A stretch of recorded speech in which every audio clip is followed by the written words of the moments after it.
Hello everybody, I'm Mr. Ellis. This is my channel, Ag with Ellis, and today we're going to be covering the Horse's Anatomy and Terminology Guide. This guide is mainly here to help familiarize the students with general aspects of equine science.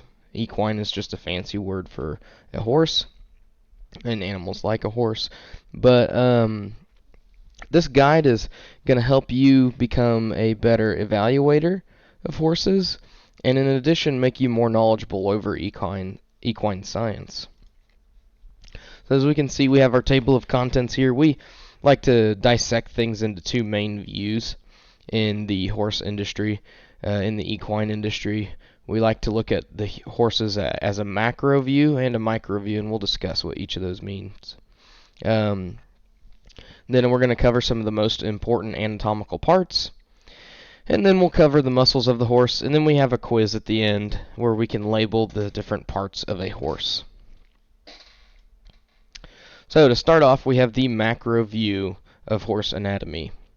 We have things as simple as the head and the neck. This is comprised of the eyes, ears, nose, mouth, neck, jaw, etc. Everything that you see up here is going to be considered as part of the head and the neck. We also have our shoulder. And this shoulder is comprised of the point of the shoulder, the withers, and the breast. So you can see we have the point of the shoulder here. This is usually a little ball that you'll end up seeing on the end of the horse's shoulder. And then we have the actual shoulder itself coming all the way up to the withers, which is this bump that you're going to see on a horse's top line.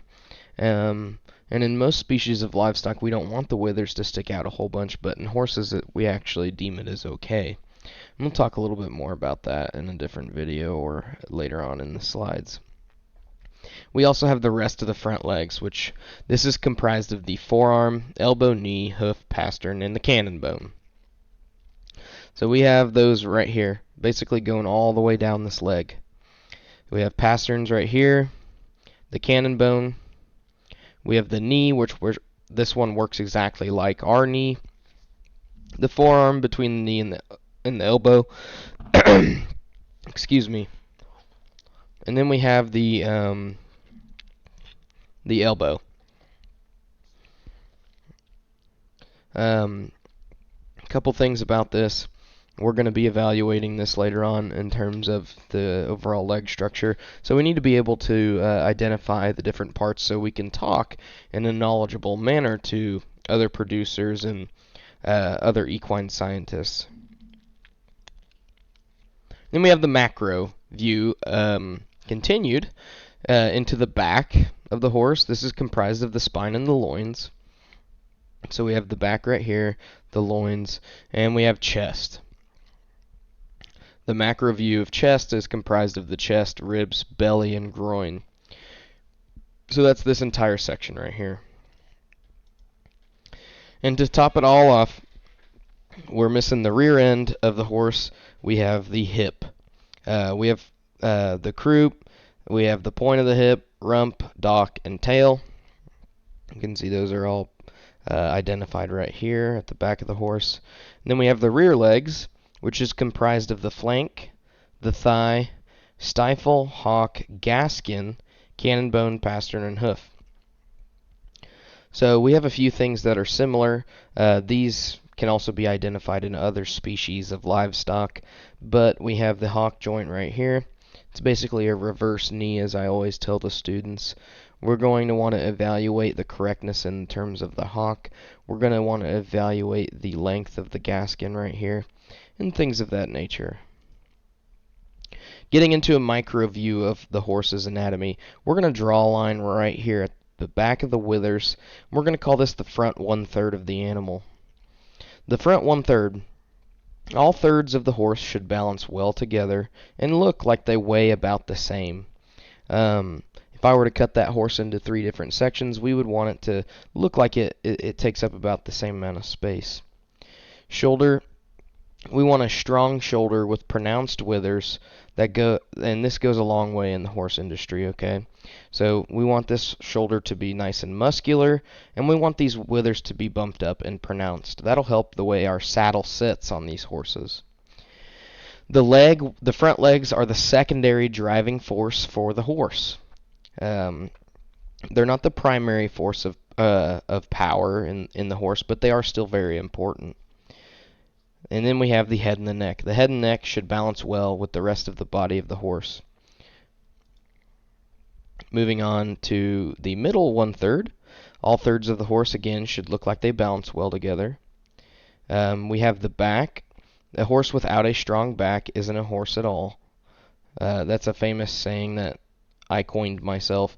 And someone's probably said it before me, if I'm being honest. But we have a horse here, and if this horse doesn't have a strong back, then that horse isn't going to be able to do as much riding or as much work as other horses.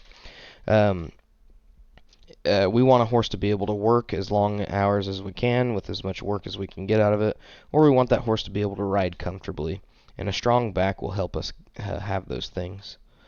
And we have the midsection. A good capacious midsection will allow the horse to be healthier long term. We want good amounts of room here for the organs of the horse, so they have proper digestive systems and things of that nature. Finally, the micro view of the back 1/3, again, should balance out, but we have hips here. Hips are important in working and riding. Good hips will give a smoother ride and allow horses to work for longer periods of time. And one thing that isn't really listed here is a good wide hip structure in the females is going to allow us to have a bigger and wider birthing canal and give us an easier time during foaling when we're trying to have baby horses. So that's another reason why we would want good hips. And then we have rear legs. The stronger your rear legs are, the better, because they are the driving force, the primary driving force. The rear legs are where the horse pushes from and where they ultimately will get their power from. So we want lots of good round muscle here. We don't want this to be flat. Flatness would indicate a little bit too much fat content and not as much muscularity or power. So let's analyze some of the most important anatomical parts for you so that you can kind of base your evaluation later on these parts. Now, this is not an extensive priorities list. The following anatomical parts are in order from most important to least. Now, depending on who you ask, this could change, but this is generally a good basis to rely on, okay? So the back is really important, and so are the withers and croup. The shoulders are also lumped in there, okay? These are all going to be either driving forces for the horse, or these are going to be where we ride the horse and affect the overall quality of the ride or the overall quality of the work that we're able to do. In addition, we have hocks and pasterns, the knees, the hooves, chest, and ribs.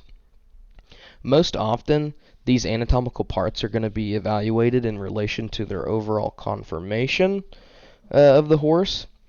And conformation in horses is basically a summative term, kind of like dairy cattle in dairy cows. It's a summative term in that way, but where in dairy cattle, the dairy character is going to lead us to have a high milk production, good conformation is going to lead us to a stronger and harder working horse, and a horse that ultimately gives us a better ride.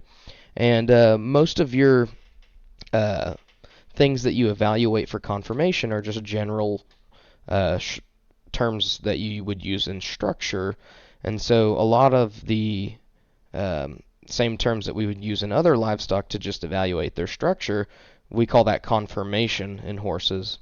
Some people view conformation as a beauty contest, how pretty is the horse, how well designed is it, and it's not always about that. In fact, that's a pretty low portion of what conformation really is. Again, the back, the withers, and the croup are essential moving parts. These anatomical parts can aid or subtract away from the saddle placement on the horse. We want good saddle placement. We want that saddle to fit in there comfortably to give us a smoother ride. Again, a horse with a bad back might as well not be a horse at all. The legs come after the back, but are another important anatomical part. Correct legs will allow the horse to move more smoothly and work for longer periods of time. The muscles of a horse. This is most important when evaluating geldings, which are castrated males in the horse industry, but is important in our females too. We want our females to have enough working muscle to be efficient when placed into production, and so that they can transfer those genetics onto their young, especially if their young comes out as a, one that we would want to make into a gelding. We want those horses to still be muscular. So although we don't eat horse in American society, it is important to know the muscles for a more in-depth and descriptive terminology. And muscles are important in all horses. Big and strong muscles allow the horse to work more effectively and ride more efficiently. So you can see we have the head and ear here. We have the neck. The chuck is going to be up here near the withers, the shoulder being right below it. The breast being in between the front legs at the front, at the base of the neck. We have the foreshank, which is going to be right here in the forearm. And we have the hind shank, which is going to be right here in and around the gaskin, right above the hock. We have the ribs. We have short ribs, and we have your plate. We have the skirt sirloin. We have the sirloin. We have the flank, rump, round, and tail. And these are all things that we can use and evaluate on. Remember, when you're talking about muscles, muscles are always round. And fat is always flatter in appearance. If you are someone who's very muscular and you flex your bicep, it's going to appear round like a bump on your arm, right? That's how we know somebody's got good muscle. And so that's the same methodology we're going to use in these horses. The rump and round are going to be the primary working muscles. The chuck and shoulder are secondary working muscles. In the middle 1/3, we want deep muscles that allow the horse to have a deep body with lots of functionality. A deeper body equals more room for the organs and a better overall health. And so at this point in the lecture, I usually have the students try and name as many of these off as they can remember.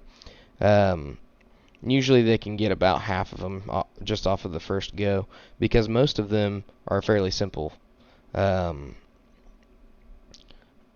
Yeah, they're fairly simple, and they are based off the terminology we use in humans too. So, and then your answers would be here. So if you want to flip back and forth and kind of quiz yourself on it, you're more than welcome to. But this is going to do it for the equine anatomy guide. I would like to thank you for watching. And I hope you have a great rest of your week and a great rest of your day. Again, thank you, and so long.